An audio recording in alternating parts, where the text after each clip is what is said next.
നിങ്ങളുടെ ഫേവറേറ്റ് സീരിയലുകൾ ടിവിയിൽ വരുന്നതിന് മുൻപേ സൺ നെക്സ്റ്റ് ആപ്പിൽ കാണാം. ഇനി എല്ലാവർക്കും മുൻപേ കാണൂ.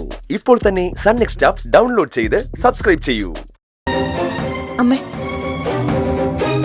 ദൈവത്തിന്റെ പ്രസാദം ഒന്ന് നെറ്റിയിലിട്ട് തരാൻ പോലും ആകാത്തത്ര അകലത്തിലേക്ക് അമ്മ എന്നെ മാറ്റി നിർത്തിയല്ലേ. അത്രയ്ക്ക് വലിയ തെറ്റാണോ അമ്മ ഞാൻ ചെയ്തത്?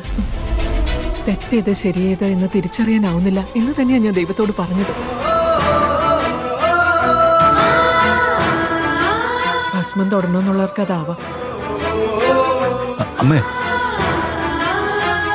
നിധിയെ ഏറ്റവും കൂടുതൽ മനസ്സിലാക്കിയിട്ടുള്ളത് അമ്മയാണ്.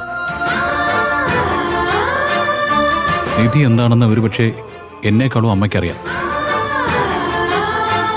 ആ അമ്മ തന്നെ ഇവളോട് ഇങ്ങനെ പെരുമാറരുത്. പ്ലീസ് അമ്മേ, എനിക്കിട്ട് തന്നതുപോലെ തന്നെ അമ്മ തന്നെ നിധിക്കും ഭസ്മം ഇട്ട് കൊടുക്കണം. ഇല്ല, അത് നടക്കില്ല. എന്നെ കൊണ്ട് അതിന് കഴിയില്ല.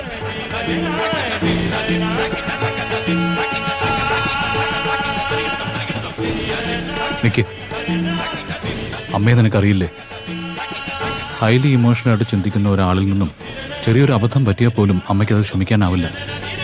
നീ വിഷമിക്കണ്ട.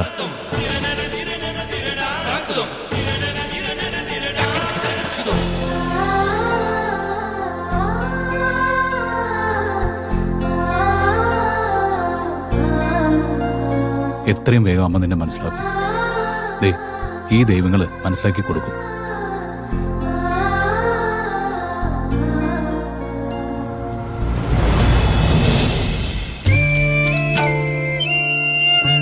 ആഹാ, നീ വന്നോ? നിന്നെ ഞാൻ വിളിക്കാൻ തുടങ്ങായിരുന്നു. വന്നിരുന്ന് കഴിക്കേ.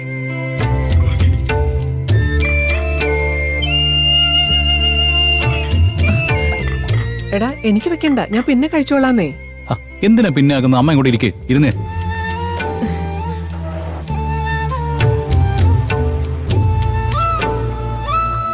നിധി, നീ ഇരിക്കേ, നമുക്ക് ഒരുമിച്ച് കഴിച്ചേക്കാം. വേണ്ട ഗൗതം, ഞാൻ വിളമ്പിത്തരാം.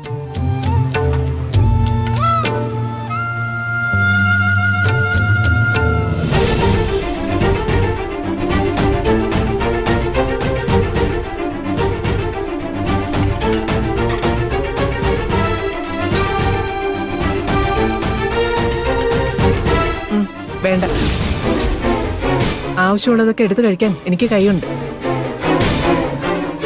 എന്റെ കാര്യം ഞാൻ നോക്കിക്കോളാം. എന്തിനാ അമ്മ ഇങ്ങനെ പെരുമാറുന്നത്? നിധി ഭക്ഷണം വിളമ്പി തന്നോന്ന് കരുതി അമ്മയ്ക്ക് എന്താ കുഴപ്പം? കുഴപ്പമുണ്ട്. ഇവളെ നിന്റെ കാര്യം മാത്രം നോക്കിയാൽ മതി. കള്ളം പറയും പ്രവർത്തിക്കുകയും ചെയ്യുന്നവരുടെ കയ്യിൽ നിന്നൊക്കെ ഭക്ഷണം വാങ്ങി കഴിക്കാൻ എനിക്ക് കുറച്ച് മടിയാണെന്ന് എന്നെ കൂട്ടിക്കും. അമ്മ ഈ പറഞ്ഞതിന്റെ അർത്ഥം ശിവാനി പറഞ്ഞത് മുഴുവനും അമ്മ കണ്ണു അടച്ച് വിശ്വസിക്കുന്നു എന്നല്ലേ? നോക്കമ്മേ, ആ ഗോൾഡിന്റെ കാര്യത്തില് നിധി അമ്മയെ പറ്റിക്കാനൊന്നും നോക്കിയതല്ല.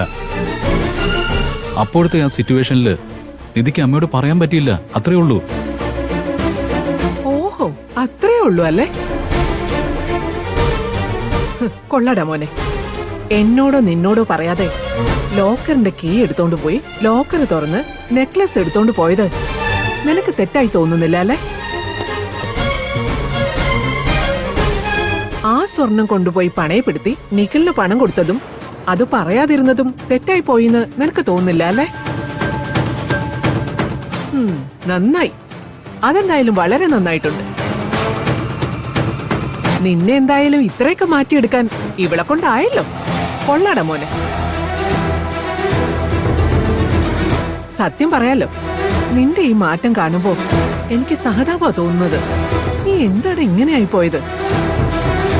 ഇങ്ങനൊരു കാര്യം അറിയുമ്പോ നീ ഇങ്ങനെ പ്രതികരിക്കുമെന്നല്ല ഞാൻ കരുതിയത്. എന്റെ പ്രതീക്ഷകൾ അപ്പാടെ നീ തെറ്റിച്ചു കളഞ്ഞു.